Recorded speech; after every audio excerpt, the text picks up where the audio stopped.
Cerita dulu yang kemarin Bro Reno. Mau batuk nggak nahan. Itu babi tadi itu mulai bereaksi. Mau batuk nggak.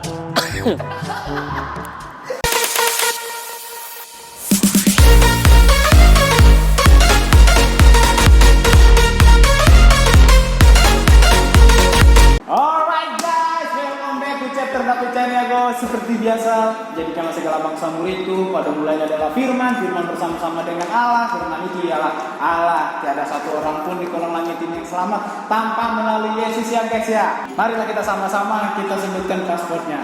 Kita Saksian lagi.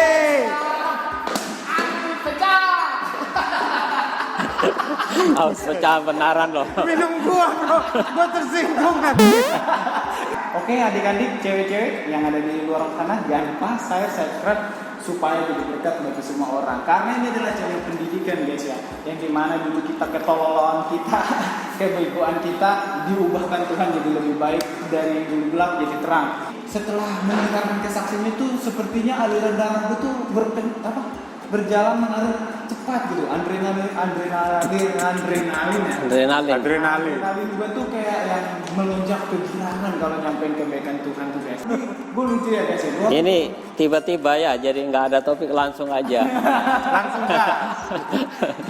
Gue mau denger nih ya dari kesaksian seorang Pak Mas. Lu kebayang gak guys, dia tuh nggak kerja, pengangguran, tapi dia bisa dicukupkan Tuhan untuk kemana? Keluar negeri men, ke Amerika, dan dia dapat melunasi mobil dan segala macam. Kadang gue kesel banget. Makanya harus mengucap syukur. Nah, kita langsung aja kita dengar kesaksian dari Pak Mas. Salam Pak Mas. Salam. Ya, kalau menurut saya itu semua karena pertolongan Tuhan terhadap saya. Kita yang penting kita tetap bersandar kepada Tuhan. Kita yakin bahwa Tuhan dapat menolong kehidupan kita dalam memasuki masa-masa sulit dalam kehidupan kita. Tetap bersandar kepada Tuhan, pasti ada jalan keluar. Kan dikatakan di firman dikatakan bahwa di atas gunung Tuhan disediakan.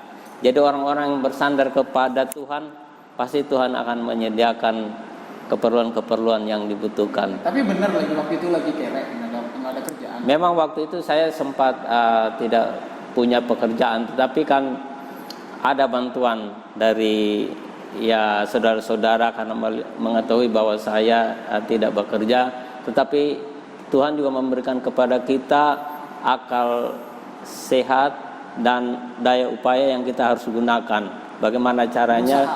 Ya, bagaimana kita berusaha. Dan ingat, seperti di firman Tuhan itu di Perjanjian Lama, bagaimana Yusuf di masa kemakmurannya dia bisa mengumpulkan dari kelimpahannya itu untuk persiapan ke masa-masa sulit dalam kehidupannya dia. Dan terbukti di Mesir dia berhasil melewati masa-masa sulit karena dia telah mengumpulkan kelebihan-kelebihan di masa yang berlimpah itu. Jadi kita belajar juga dari Alkitab bagaimana kita menghadapi masa-masa sulit dalam hidup kita. Ya, ya. Cerita dulu yang kemarin Bro Reno. Mau batuk nggak nahan. Itu babi tadi itu mulai bereaksi. Mau batuk nggak.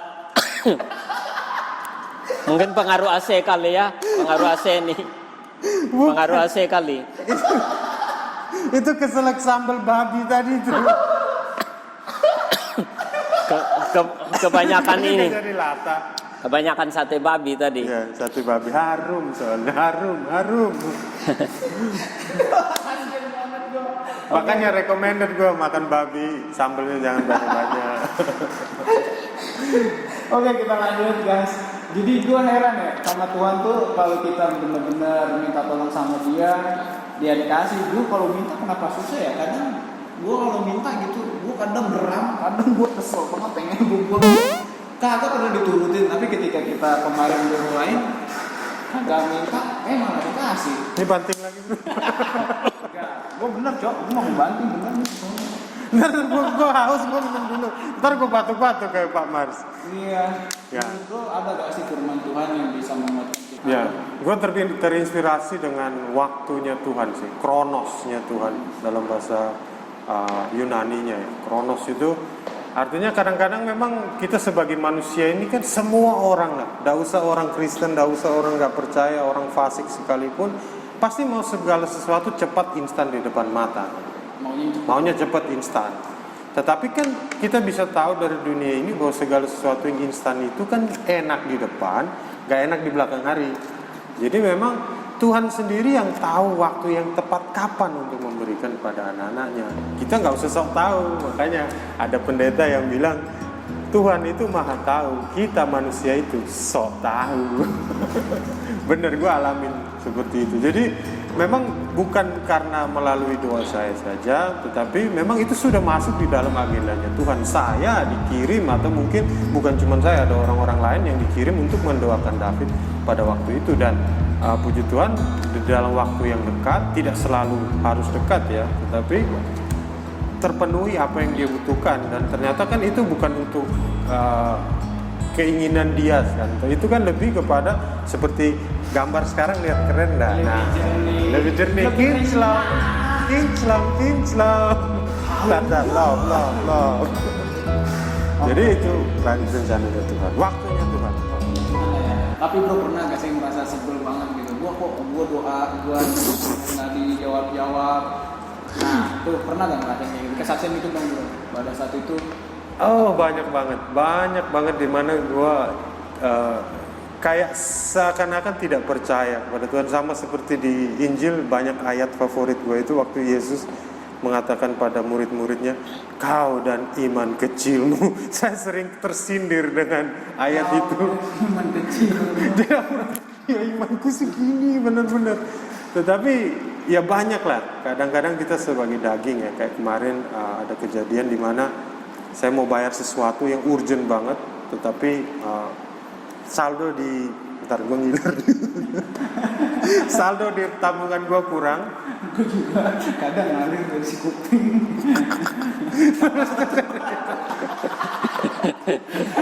Teringat masa kecil yang keluar terus.